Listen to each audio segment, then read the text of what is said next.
The discovery of little Anakin Skywalker at the age of 9 by Jedi Master Qui-Gon Jinn really did change the course of history both for the Jedi and the Sith alike. Believing that this little boy was the chosen one, Obi-Wan elected to keep his promise that he had made to his master just before he died. He was about to train the boy even though the Jedi Council disagreed. His dream of becoming a Jedi was quickly coming true for Anakin as he started to develop some exceptional skills, but many noticed that he was slowly becoming more and more arrogant as a result.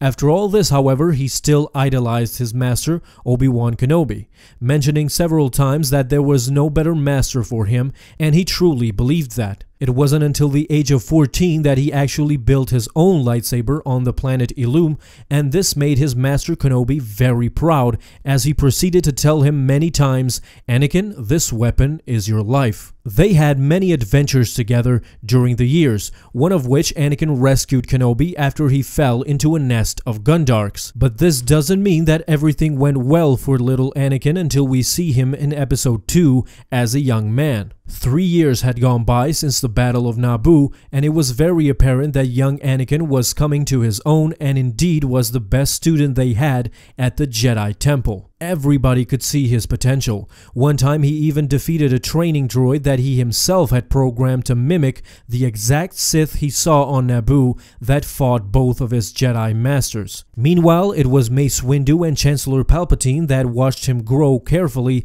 as they couldn't help but be impressed. It was around this time that the Chancellor had requested to see young Anakin. This message came directly from his master Obi-Wan Kenobi. As both of them arrived at his office, Palpatine requested Anakin to accompany him on an errand, while also declining for Kenobi to accompany them. It was a moment that Palpatine couldn't let go to waste, as Anakin escorted Palpatine to Club Kassakar in level 2685, and during all this time he was listening to Palpatine expressing his concerns for the situation on the subsurface levels of Coruscant, how the Jedi were unable to respond efficiently, and how corruption plagued the Senate. At the time, Anakin wasn't aware, but this marked the beginning of Palpatine's influence over him. When all was said and done, Palpatine continued his conversation by asking if Anakin was as happy as he was.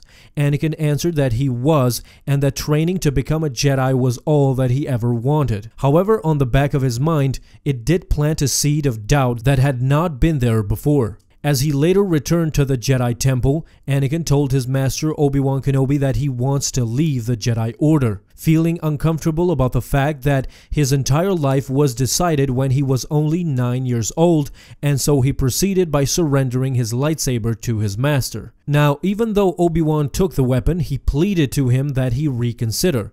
It was the will of the Force that this intense moment was interrupted by Master Yoda, presenting them with a mission that they had to embark on right away, leaving them no time to think. It was until Anakin and Obi-Wan successfully finished this mission that Anakin dismissed this idea of leaving as Obi-Wan returned his lightsaber.